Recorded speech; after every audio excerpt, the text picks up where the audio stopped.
At my daughter's wedding, her fiancé smashed cake in my face and said, "Try some dessert, beggar."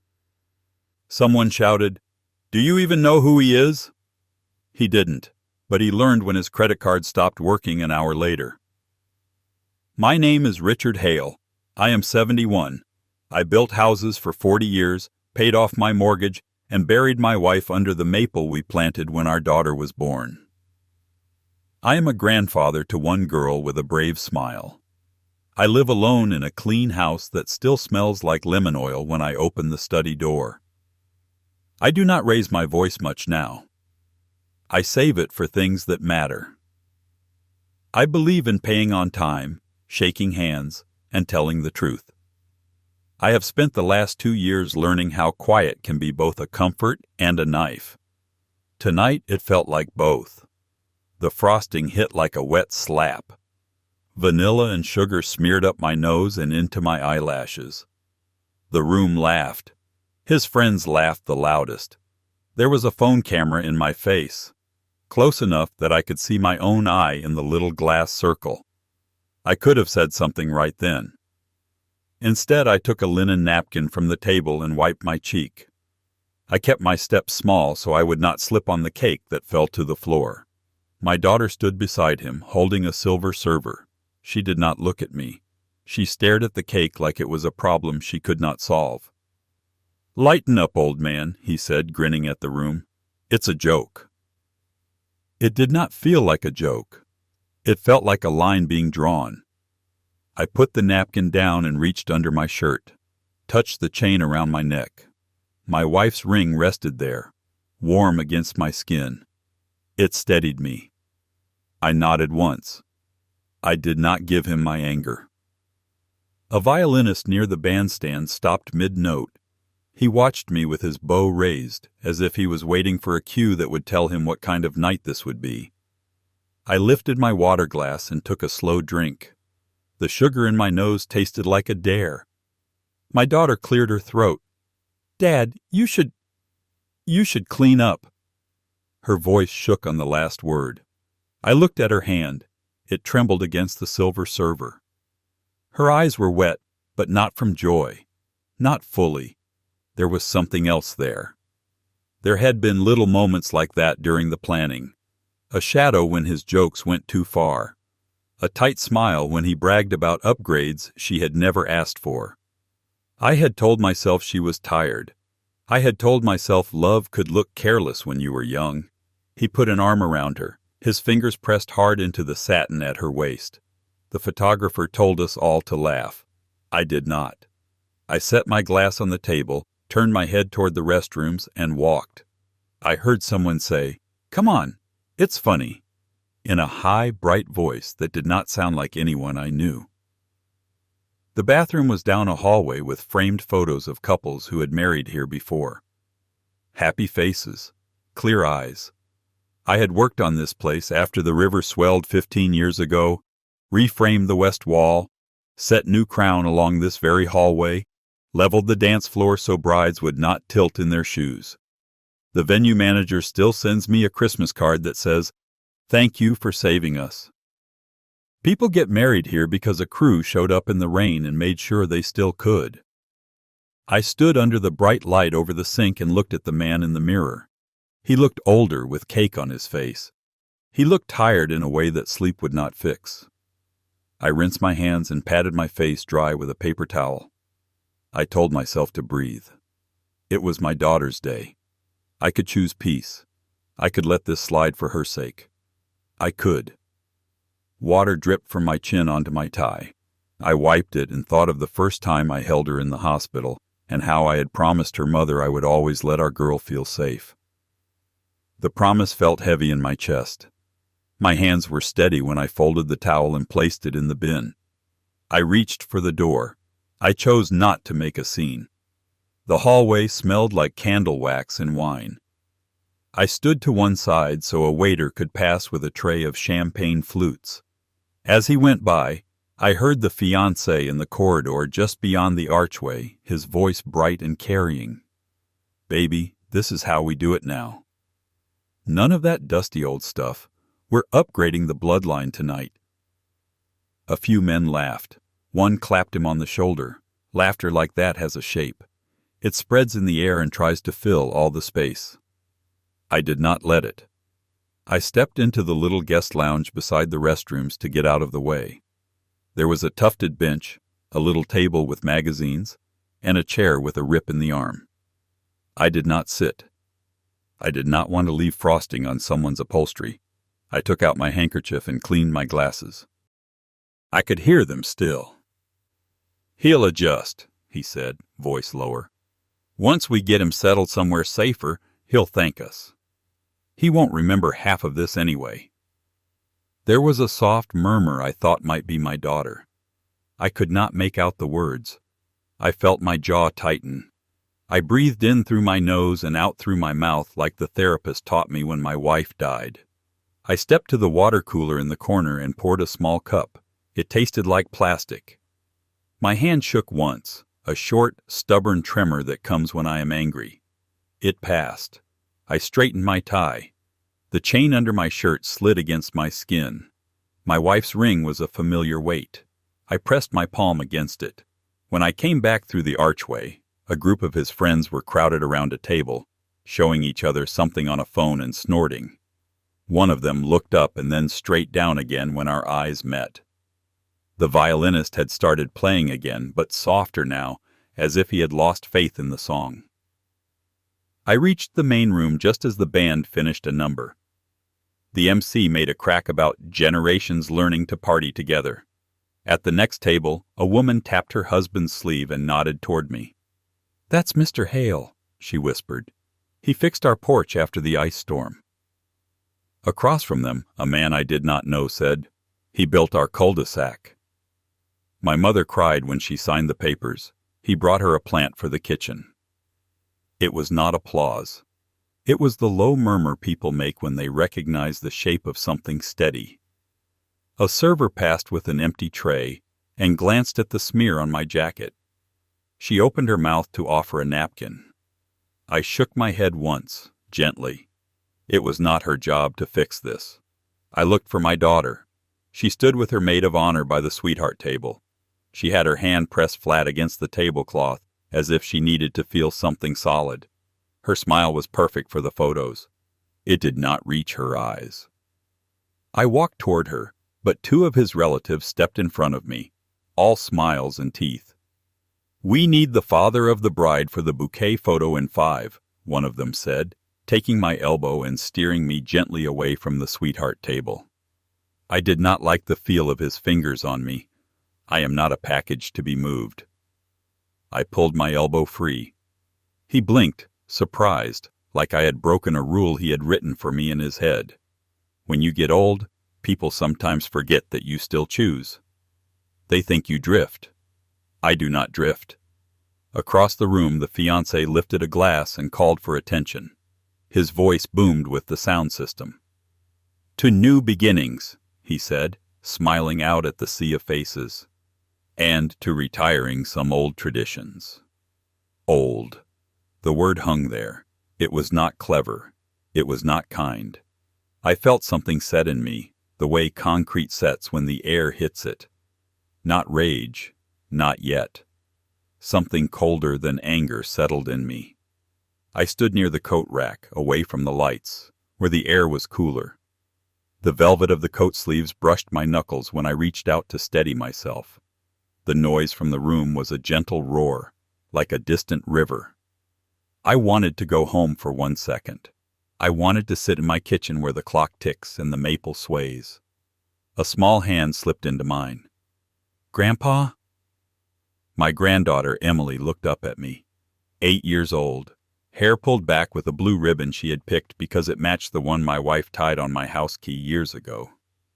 She knew that ribbon meant something to me. I felt my throat tighten. "You okay, Mouse?" I asked. I call her Mouse because when she was little she would sit very still and listen like she could hear the walls. She glanced over her shoulder toward the main room. "Mom said not to bother you." "You never bother me." She pressed closer, still holding my hand. Her skin was warm, a quick pulse against my fingers. "Grandpa, Can I tell you something? Her voice was small, brave, but small. Always, I said. She leaned in so her hair brushed my sleeve. Mom said after the honeymoon you're moving to a place with nurses. Kyle says it's safer. He says you'll like it more because there are people to talk to and you forget things anyway. She swallowed. Is that true? My mouth went dry. I crouched so we were eye level. The floor was hard under my knees. I do not forget the things that matter, I said. I remember you. I remember your laugh when you lost your first tooth. I remember your grandma's birthday. I remember how to make pancakes the way you like them. She nodded, eyes big and shiny. Me too. Who told you to tell me this? I asked. I kept my voice gentle. No one. I thought you should know. She squeezed my hand. I do not want you to go away. I hear you, I said. My voice came out rough. I cleared my throat. Thank you for telling me. That was brave. She looked toward the door to the hall. I have to go back. Mom will be worried. She paused. Can I come to your house next Sunday like always? We can read the old book with the gold edge, I nodded. Yes, we will read it. You will have the big chair. She smiled, a quick flash of real joy, and then she ran, light as a bird, back through the archway and into the lights. I stayed where I was a few seconds longer. My hand found the chain under my tie again. I felt the ring.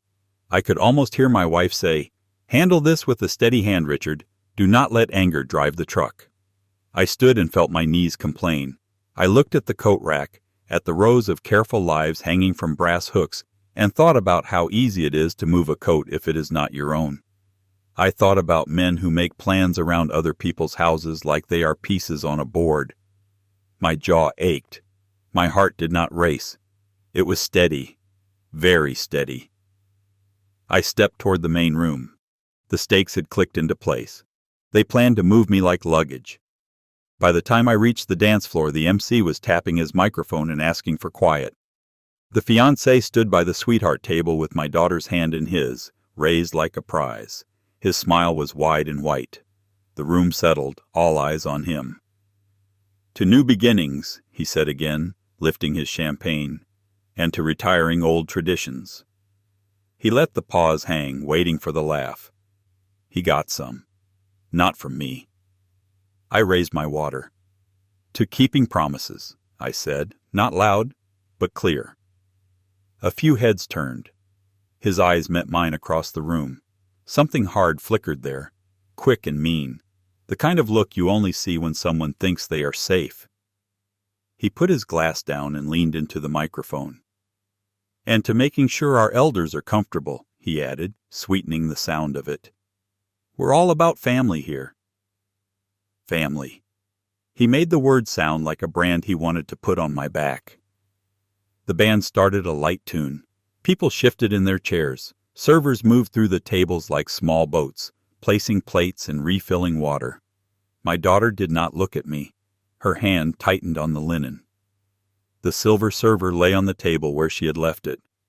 I remembered her hands as a child, frosting cupcakes with her mother, licking the spoon and laughing when we caught her. I wondered where that laugh had gone inside her and what it would take to bring it back. "Dad," she said when I came near the table, her mouth close to mine so no one would hear. "Please do not start anything. Please." I looked at her face. There was fear there, and shame, and something like a question. I felt my own heart pull toward her like tide. I would have taken every blow for her if it would have taught her what respect could feel like. But a man can also teach by standing up. "I am not starting anything," I said. "I am ending something." "Richard," the fiancé said, coming around the table with a smile that did not reach his eyes, "how about you take a little break? Big night for you. For all of us." "I am fine," I said. "Sure," he said. He looked at my jacket where a faint smear of frosting still showed. "You missed a spot." I did not look down. "So did you," I said. What's that supposed to mean? His voice dropped. You will figure it out, I said. He held my gaze for one long heartbeat, then laughed too loud and clapped me on the shoulder, turning back to his friends. He's a character, he said to them. We love him. We're keeping him, like I was something to store. A hush rippled across the tables near the bar. The bartender leaned across to him and spoke low. The bartender glanced past him and caught the barback's eye. That's Richard Hale, he said, quiet but sure. He helped my aunt after her roof caved, would not take $1. The barback looked over at me like you look at a landmark you have driven by 100 times without reading the sign. Word moved the way it does in a small room, sideways, soft, and everywhere at once. He frowned, pulled out a card, waved it, and tried again. I watched from where I stood. He shrugged it off. He grabbed another card. He grinned like it was funny. He tapped. He waited. I raised my glass again. I did not drink this time. I watched my daughter's face as she watched him. The room had split itself into those who were pretending to ignore it and those who could not stop staring. Even the violinist missed a note and looked up. I felt the ground shift a little under my feet. The room was now a quiet jury. I decided, in that silence, to stop being quiet. Soon, I'm going to make my move. And you won't want to miss my revenge. But before we continue, please subscribe to the channel and write in the comments what time it is where you are now. I stepped into the stairwell where the air ran cooler against the painted brick. The music slid under the door in waves, then softened as the band changed songs. I took out my phone. I stared at the black screen for a second and saw my face looking back, older than I felt inside. A message sat at the top from Mrs. Alvarez, my neighbor. She is 80, but she has more energy than people half her age. She brings me tamales at Christmas. She plants marigolds in coffee cans. She watches everything through lace curtains and a heart that wants to protect what is left on our street. I opened her message. It was a photo of my daughter's text thread from last month. My daughter had shown it to her one afternoon when she dropped Emily off at my house and needed someone to talk to. Mrs. Alvarez had kept the screenshot because she said it frightened her.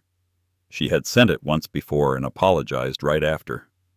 I opened it then, printed a copy, and tried to look away.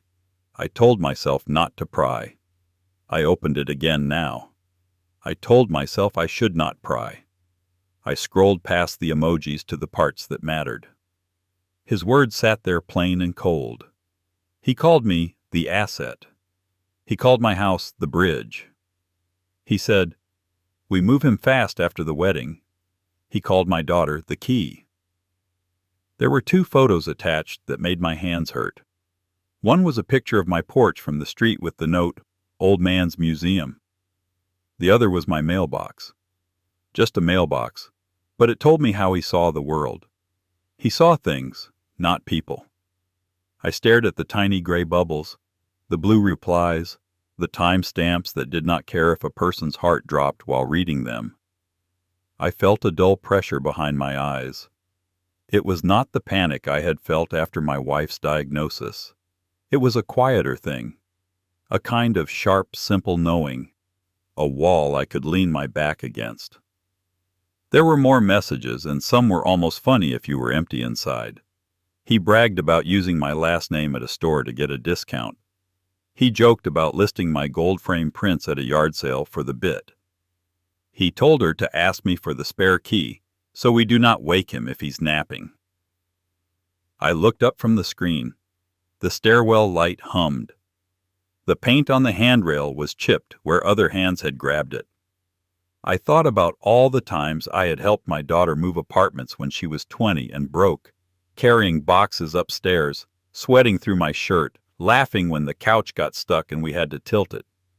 Back then, she had said, "I do not know what I would do without you, Dad." She had meant it. I had felt taller than I was. People change. Pressure changes them faster. Some change can be forgiven. Treachery cannot. A door down the hall opened. The violinist walked past me, holding a cracked rosin cake, and nodded like he understood something I had not said. I nodded back. I put the phone away. My hands were steady now. I had looked away from this once. I would not do it again. I took the first step down into the light and felt something settle into place, solid and sure. The night before, the rehearsal dinner had been at a long, candlelit table in a private room. The chairs were heavy and high-backed. There was one empty chair between me and him. He had been late. The server set a place, then removed it, then set it again. I watched my daughter watch the door. When he came in, he kissed her quickly on the cheek without looking at her. He spoke to the room as if it was waiting solely for him to arrive. He told a story about a deal he almost closed. He said almost like it still counted as winning. People laughed when he cursed. I noticed my daughter's shoulders relax only once, when Emily slipped under the table to tie her shoe and then leaned on my leg. "You okay?" I whispered to my granddaughter. "Hungry," she whispered back, smiling, and I was grateful for the simplicity of a child's needs. It reminded me of dinners when my wife would blow on hot soup for our daughter, and then eat hers cold because she liked everything second. When the dessert came, small cakes with glossy tops, he tapped his fork against the plate and said, "You all are going to love the changes we make after the wedding." He gestured vaguely, like a king waving away a fly. "The place is a museum now. We will free up some cash, invest, make it modern." My daughter's laugh came out wrong. It was brittle at the edges. "Kyle," she said, "not tonight." He grinned, just giving the old man a heads up.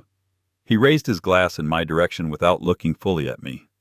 A sideways respect, the kind that means nothing. I raised my water and did not give him any smile to steal. I tried to speak to my daughter as we left the room. "You looked beautiful tonight," I told her. "Your mother would have cried." She squeezed my hand, the way she did when she was a little girl and we crossed the street. For 1 second I saw her eyes soften the way they used to. Then he called her name and the softness closed like a window when rain starts. On the ride home, I drove the long way so I could pass the maple. The sky had been the pale color it gets right before it turns black. I parked, rolled down the window, and listened to the leaves move. I told my wife I was doing my best. I told her it was getting harder to tell when patience stops being love and starts being surrender. Now, back at the wedding, the rehearsal dinner felt like a sign I had missed. It stung to admit it. I am a man who likes to read a room. I saw this one and told myself it was nothing. I called it nerves. I called it grief. Maybe I was afraid of what would happen if I named it true. I walked toward the ballroom doors and paused to wipe a small smear of frosting from my jacket. My fingers brushed the blue ribbon on my keychain. It had frayed in one spot. My wife had tied that ribbon during a summer storm and said it made the key easy to find when the lights went out. She had always thought ahead and called it love. I stood straighter. I would think ahead now and call it love too. But first I had one small thing to do. I went back to the quiet stairwell where the walls did not stare. My phone felt heavy and simple in my hand. It was only plastic and glass, but tonight it felt like a lever I could pull without raising my voice. Last night, after the rehearsal dinner, I had sat at my kitchen table and made a list. Not a list of laws or lines. A list of people who remembered who I was when the rest of the world forgot. At the top was someone who had known me since before I had gray in my beard. Someone who had helped me put new roofs on old houses after storms and refused payment. Someone who had cried with me at the funeral and left casseroles on the porch because grief forgets to eat. He had said, "If you ever need a hand, Richard, use mine." I called him now. He answered on the third ring. He said my name the way men do who have worked beside you in the rain. I told him where I was. He asked, "Is tonight the night?" I said, "Yes." He said, "What do you need?" I said 6 words. He said, "I can do that." We hung up. Stephen, my credit union man of 30 years, already had my signed fraud affidavit and the screenshots. He flipped the switch and froze Kyle's lines. There were no speeches. I trusted him because he had earned it when life had been quiet and when it had not. I stood there with the phone in my hand and remembered the day my daughter was born. I had held her like she was something made of light and bone and miracle, and my wife had smiled with tired eyes and said, "We will teach her how to stand." I had said, "We will teach her how to lean when she needs to." We did both. Somewhere along the way she leaned on the wrong shoulder because it promised a faster walk. That is not a sin. It is a mistake. I could forgive a mistake. I could not forgive a plan. I slid the phone back into my jacket pocket. My fingers brushed the chain under my tie. I could feel the ring through the fabric. My heart felt steady, like it was counting out steps down a long hallway. No rush, no wobble, just forward. I thought about what would happen next. Not every detail, just the shape. He would reach for something he thought he owned. He would find nothing. He would laugh. He would tell the room it was a glitch. He would keep trying until he ran out of trying. He would look for me then, and I would not run. I checked my watch. I could hear the band pick up a faster song.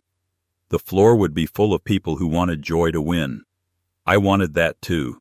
But joy does not grow in dirt you refuse to clear. I took a breath and walked back to the door. By the time I reached the edge of the ballroom, the room's sound had changed by a half turn. It is a thing you learn after years in crowds. The difference between laughter and the start of doubt. It was here now, thin and real. I stepped inside to meet it. He had his elbow on the bar and his weight pitched forward. He held a card between two fingers like it was a trick that needed an audience. The bartender, a young man with a careful haircut and honest eyes, shook his head once. He kept his voice low, but the way the fiancé's body stiffened sent the message across 3 tables. He tried another card. He winked at a groomsman while he did it. He said something about banks being slow. The bartender tried again because he was a decent kid who did not want trouble. He shook his head. The fiancé's laugh turned sharp.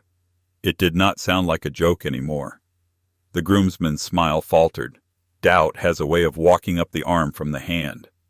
I watched it reach his face. He pulled his phone from his pocket. He swiped.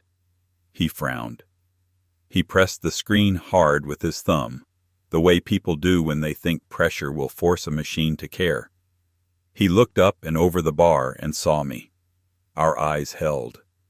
He rolled his shoulders back like a boxer before a bell. He pushed off the bar and started toward me. His smile came back, but it was tight and bright and set wrong on his face. "Richard," he said lightly, too lightly, "you know anything about this?" My bank app is acting up. I looked at him the way I used to look at wood grain when I had to decide where to cut. Straight on. Slow. "You should call your bank," I said. "Right," he said, louder now, including the nearest tables in his performance. "Of course." Just a little hiccup. He waved the bartender off and clapped a groomsman on the back. "We're good." "It's all good." He went back to the bar and tried again with a flourish like he could impress the machine into kindness. The card reader blinked. The bartender bit the inside of his cheek like he wanted to help more than he could. He glanced at me again. I kept my face calm. I did not want to make the kid feel caught in someone else's war. Across the room, my daughter had stopped moving. Her body still faced a cousin who was talking, but her eyes were on him. She lifted her hand and set it down and lifted it again, nervous, a small cycle that told me she was counting breaths. A cousin near the bandstand whispered, "Do you see this?" Another answered, "Maybe it is a system thing." The violinist lowered his bow and missed yet another note. Even the MC paused before his next bad joke. He tried to swagger, but it had turned into a stumble. He threw a small tantrum laugh at the air. He looked down at his phone. He looked up at the ceiling as if the lights themselves owed him a favor. He pushed his hand through his hair and left it there for a second.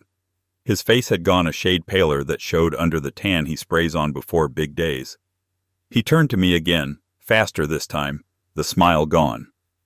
"Fix it," he said under his breath as he reached me, his voice low enough to keep the room out and sharp enough to cut. I did not move. I did not blink. I kept my hands by my sides and felt the ring through my shirt like a line I would not cross. "No," I said. My voice surprised me. It sounded like the day I told the foreman the beams were wrong and we had to start over even if it cost us. His jaw worked. He looked at the guests, at my daughter, at the bartender. He looked like a man whose world had shrunk 2 inches all at once. He stepped closer until I could see a line of frosting near his cuff, a mark from the cake he had smashed. It felt like a small truth I had been given to hold. He reached for my arm. His fingers did not land. Someone near the bandstand said, too loud, "Do you even know who he is?" Heads turned, round as pennies, all at once. The room held its breath. He opened his mouth to answer. I felt the moment shift, slow and heavy, toward me. He stood inches from me, breathing through his nose like he had finished a sprint. The room waited. I could feel it in the quiet. Even the violinist held his bow in the air and stared. "Do you even know who he is?" the cousin said again, louder this time. He tried to laugh. "Yeah, he's the entertainment. I built half the houses you drive past," I said, not bragging, just saying it plain. I kept my word every time I shook a hand. I kept it when it cost me. That is who I am. He rolled his eyes. "Congratulations. You're old." "It also means I recognize a man who treats people like parts," I said. "You call that love. I call it use." He glanced at my daughter. He went soft around the mouth. "Baby, ignore this." He's confused. I stepped by him and held my hand out to my daughter. "Dance with me," I said. She looked between us. Her fingers trembled near the edge of the tablecloth. For a second I saw the little girl who stood on my shoes and let me steer. Then she shook her head without meeting my eyes. "Not now, Dad." Something inside me shifted, slow and deep. It was not anger. It was grief being told to sit in another room. He took her hand instead and dragged her to the floor. The band stumbled into a waltz. He set his hand at her waist like he was placing a marker on a map. He leaned in and spoke into her hair. I saw her shoulders tighten. I wanted to walk away. I wanted to go sit on the curb outside and breathe. But that would have left her alone in the center of a room that had stopped pretending. So I stayed. I watched the circle of guests pull tighter. The bartender stood still, a glass in each hand, waiting to know what right looked like. As they turned under the chandelier, he caught my eye and smirked. He whispered something else to her, and she flinched. That was enough. I stepped forward to the edge of the dance floor. I did not shout. I did not raise my arms. I just stood where he had to see me every time he completed a turn. Around, and there I was, steady, an answer he could not spin away from. When the song ended, the room did not clap. He kissed my daughter's cheek and turned toward me, shoulders squared. "You had your moment," he said. "Sit down." "I am standing," I said, "and I am not moving until this is honest." "Honest?" He barked out a laugh. "You want honest? You would be living with raccoons if it were not for me. I keep your daughter from drowning." "She is not drowning," I said. "You are dragging her into a deep place and telling her it is the beach." He stepped closer, close enough that I could see the frosting line under his cuff and the small nick on his chin from a hurried shave. He dropped his voice. "You do not get to make this about you." "It has never been about me," I said. "It is about her. It is about respect." He opened his mouth to spit another line. I held up my hand. "Enough," I said. I felt the ring under my shirt warm against my skin like a small sun.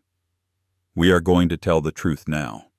The MC, brave or foolish, raised his mic and asked if we were ready for toasts. No one laughed. The only sound was glass settling on glass as the bartender set 2 drinks down with shaking hands. I walked to the sweetheart table. I took a breath. I reached into my jacket. I pulled 2 things from my inside pocket and set them on the white cloth. They were simple, a printed photo and a single sheet of paper. The photo was my house key on the blue ribbon my wife tied. The picture was old and a little faded because I keep it in my wallet and look at it when the day feels too heavy.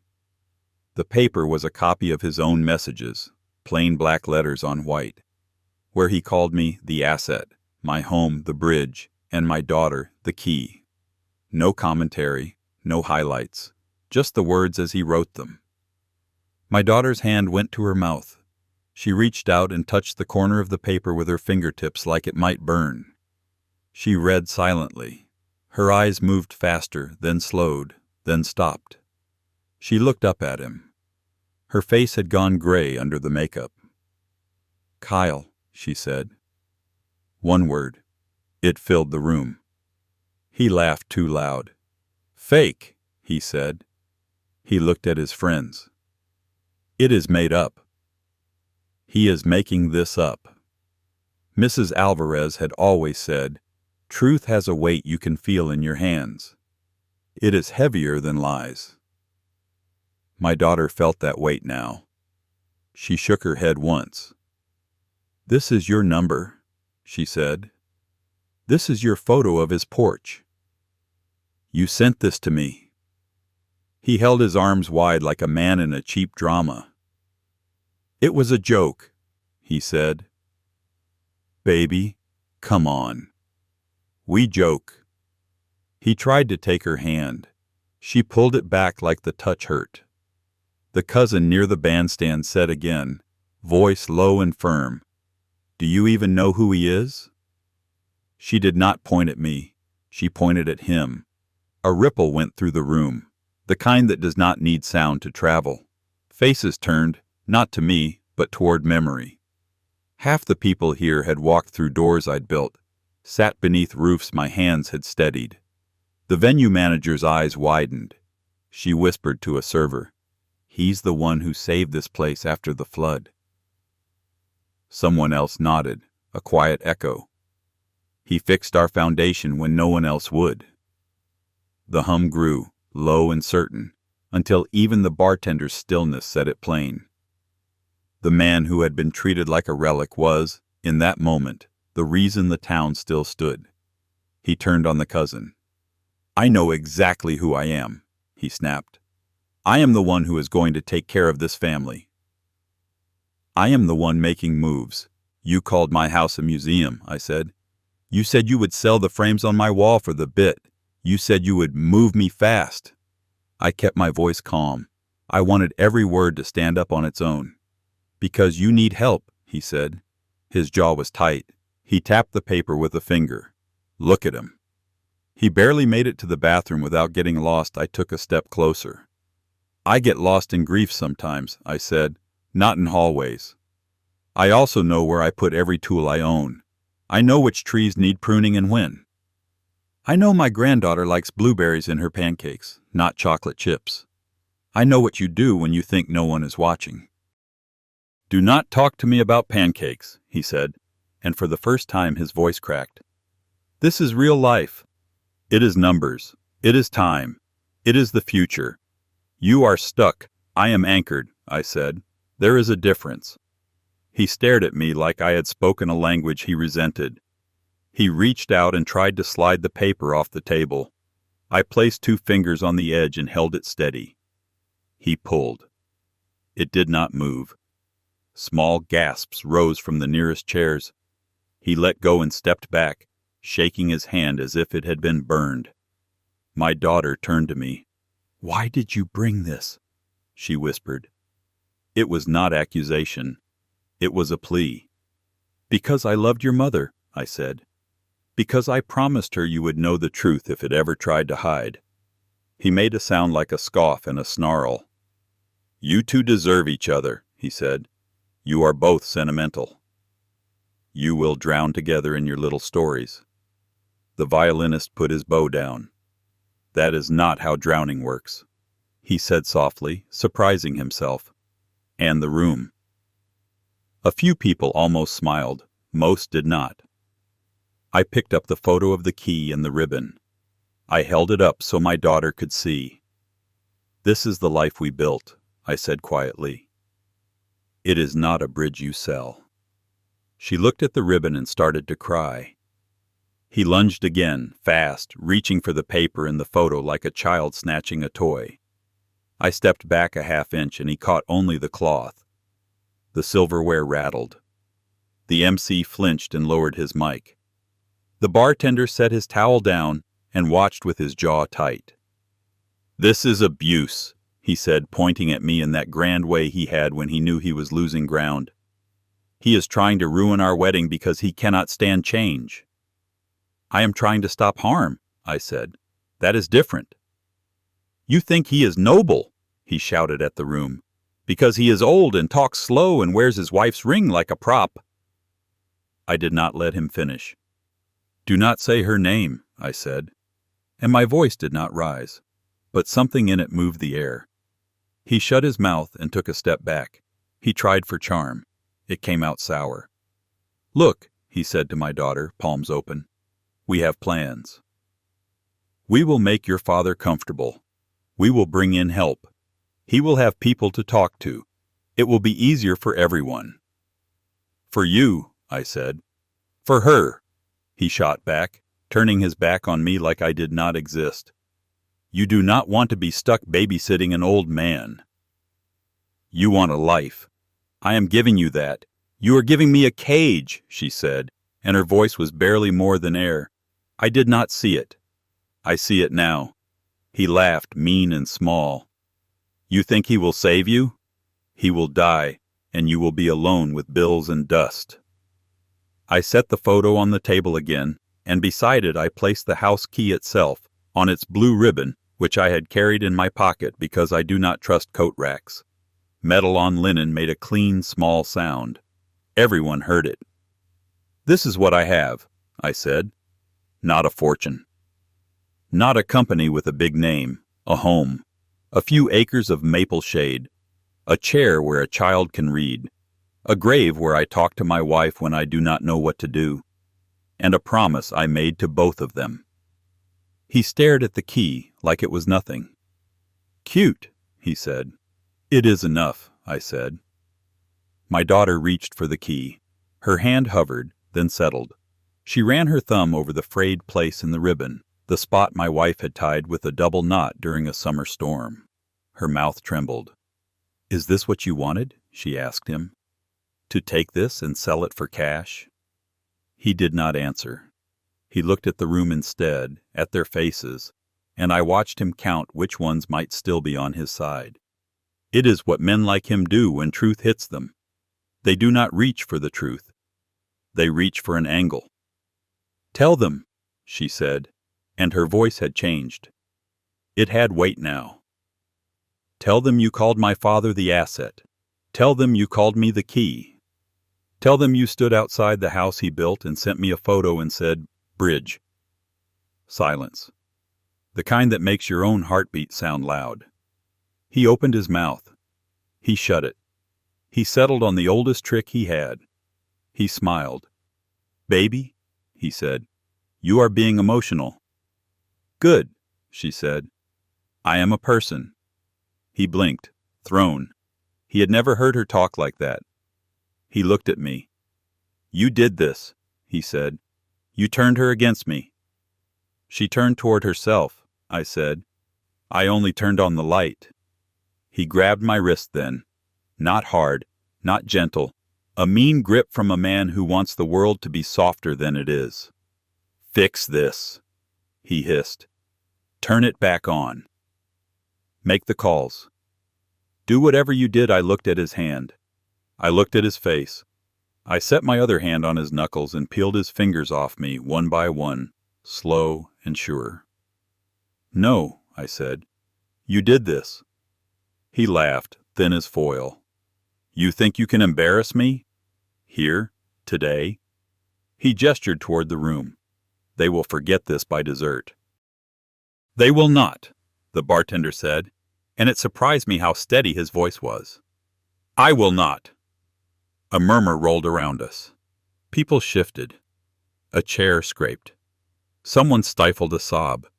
This was not spectacle anymore. It was a reckoning being measured breath by breath.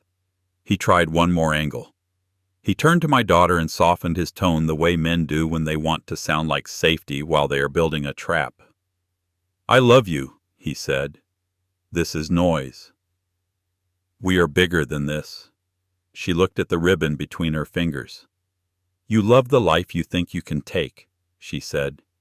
You love the picture in your head. Not me. That is not fair, he said, and for the first time he sounded young.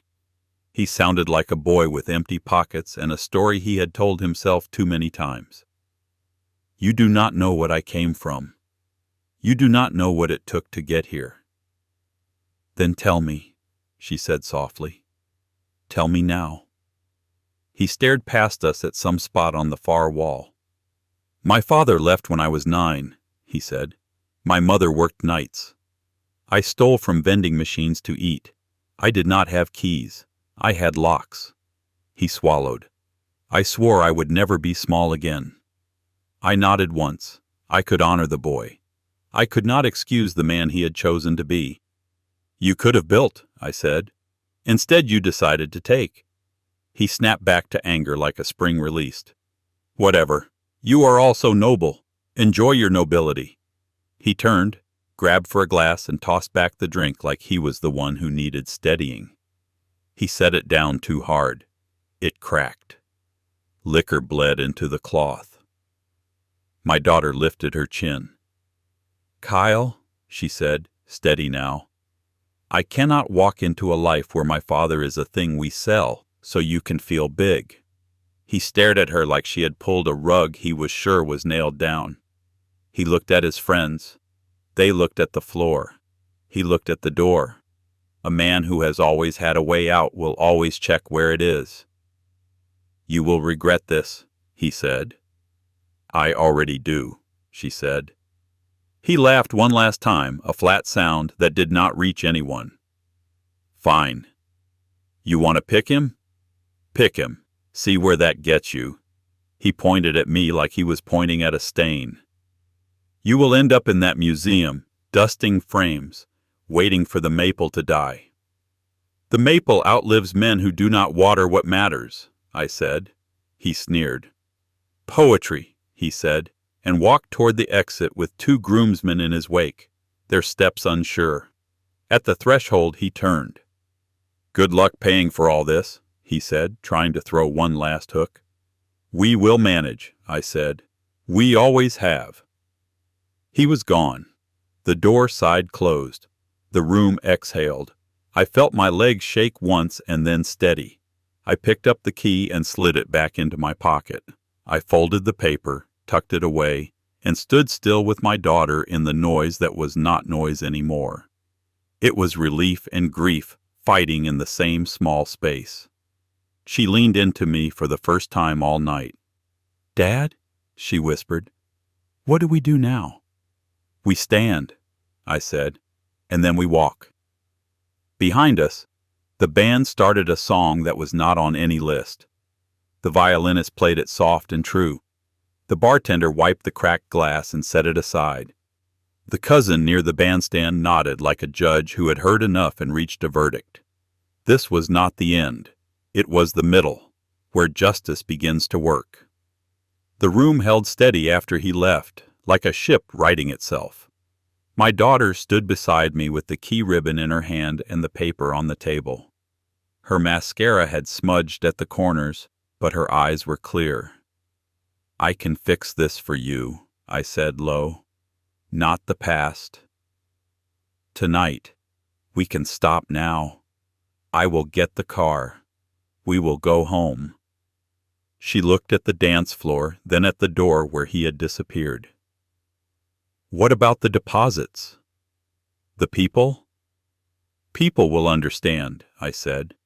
Money is only money. She took a breath, slid the ring from her finger, and set it on the folded napkin. The sound was small and final. The MC lowered his mic and waited. My daughter stepped to the center of the floor. "Thank you for coming," she said. "I am not getting married today." Her voice did not shake. "Please take food. Please dance if you want. But the ceremony is over." A cousin clapped once, firm, then another.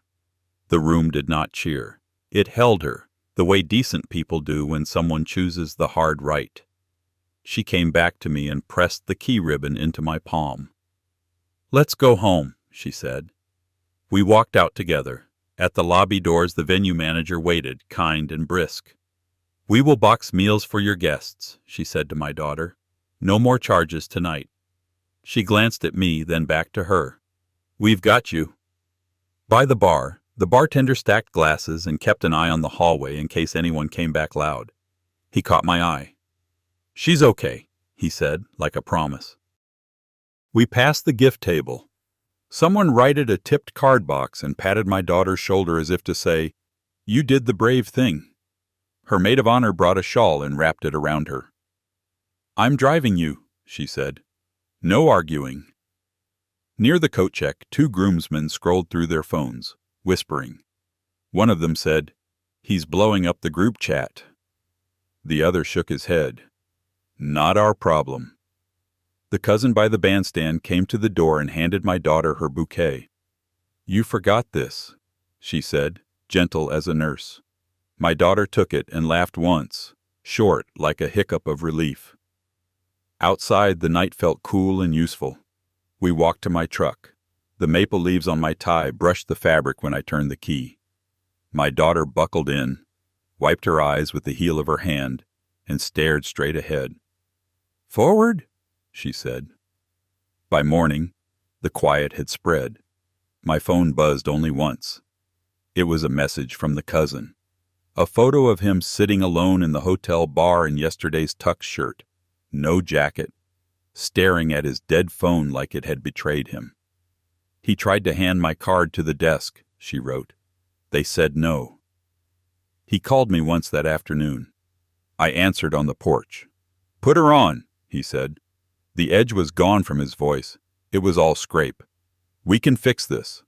"No," I said. "Do not call again." "You think you won," he said. "I think we stopped losing," I said. "If you contact her, I will bring your words to people who wear badges." I did not threaten. I showed him the limit. He went quiet, then hung up. My daughter arrived an hour later with a small suitcase and Emily holding her hand. She stood on the porch boards I had sanded last spring. "Is it still okay?" she asked, like a girl at a neighbor's door. "It's your house, too," I said. She exhaled. Emily slipped past and ran for the book with the gold edge. The house took a deeper breath and settled. The next morning I changed the deadbolt and set the old one in a coffee can for scrap. The new lock clicked clean, a sound I saved in my mind. I oiled the front hinges. I swept cake sugar from the truck mat and let the sun melt what it could not reach. My daughter made pancakes while Emily read at the table. "Blueberries, not chips." "Grandpa," Emily said, "we kept the big chair for you." I sat. The chair held solid. Before lunch, my daughter took the ring from the napkin and slid it into a small box. "I'll return this," she said. "On my terms." She set the box on the mantel beside my wife's photo. The maple moved outside the window the way it always does, steady as breathing. I walked the yard after they left for the recital. The key on the blue ribbon felt right in my pocket. The porch boards were warm. The house stood like it had the day we finished painting, simple, clean, ours. What would you have done at the wedding in my place? Share your thoughts and ideas in the comment section, please. My grandpa's words really happened. I believe him. If you want more true tales stories like this, hit subscribe.